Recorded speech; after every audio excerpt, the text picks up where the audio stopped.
What if you're already living a life that others dream about, but you can't enjoy it because you're too busy chasing something else? The man sits at his desk, staring at his computer screen. It's 9 p.m. on a Friday. His colleagues have gone home to their families. The office is quiet except for the hum of the air conditioner. He's just been promoted. His salary has doubled. His parents are proud. His friends envy him. And he feels nothing. This emptiness isn't rare. Many of us achieve what society defines as success, yet feel disconnected from our accomplishments. We pursue goals without questioning if they're truly ours.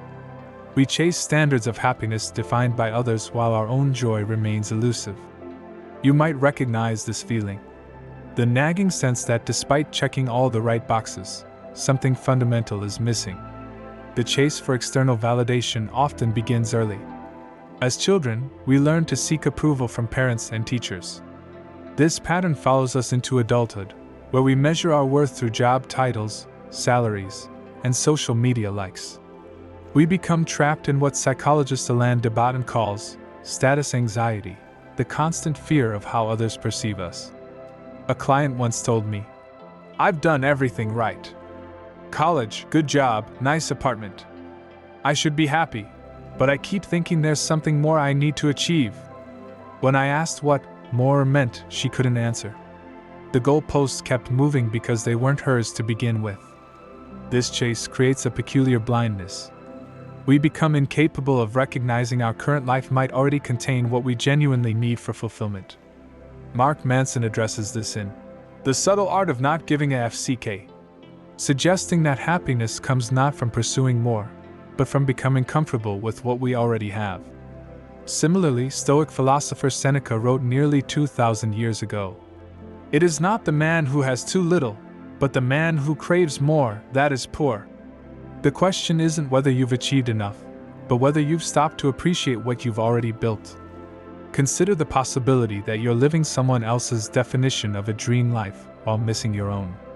Maybe your current life contains elements others would consider perfect, yet you're blind to them because they don't match your preconceived notions of success. This blindness often stems from three mental traps. The achievement addiction trap convinces us that the next accomplishment will finally make us happy. We become hooked on the brief dopamine rush of achievement, never satisfied with where we stand.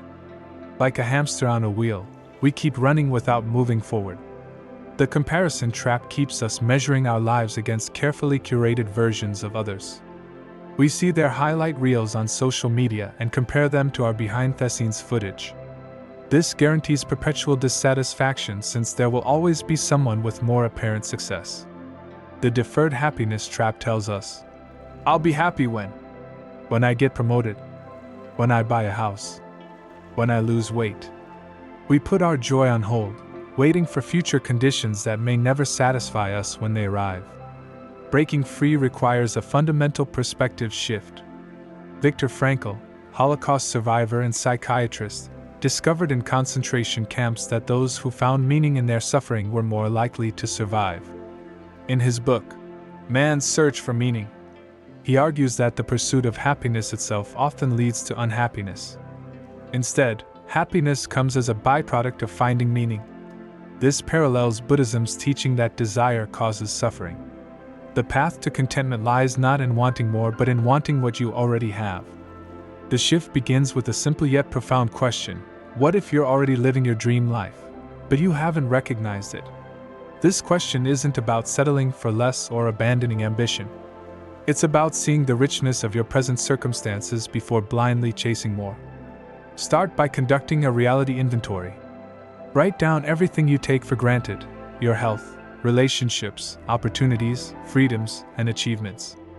Notice what you've forgotten to appreciate: the bed you sleep in, the food in your refrigerator, the people who care about you, the education you've received, the abilities your body possesses.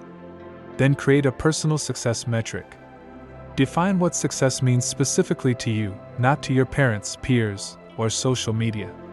What would make you feel fulfilled even if no one else recognized it? This might involve creativity, connection, contribution, or simply peace of mind. Practice gratitude intentionally.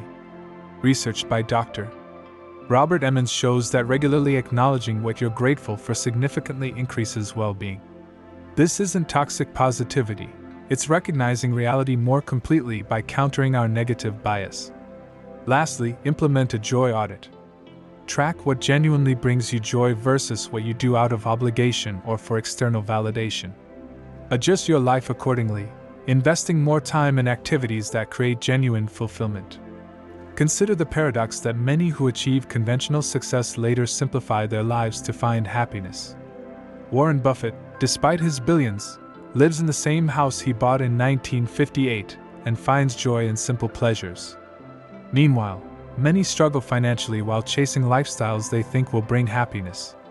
What if the dream life isn't about having more but needing less?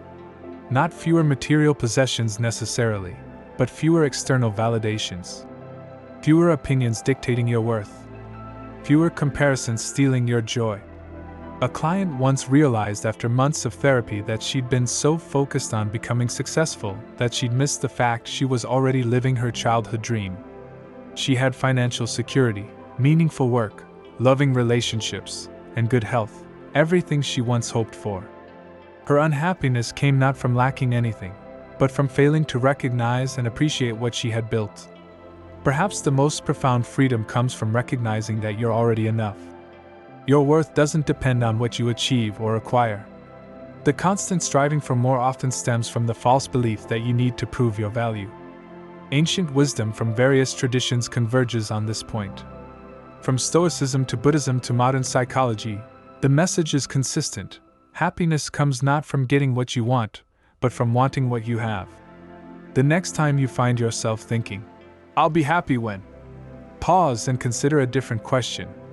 What if I'm already living my dream life, but I've been too busy chasing something else to notice? The answer might change everything.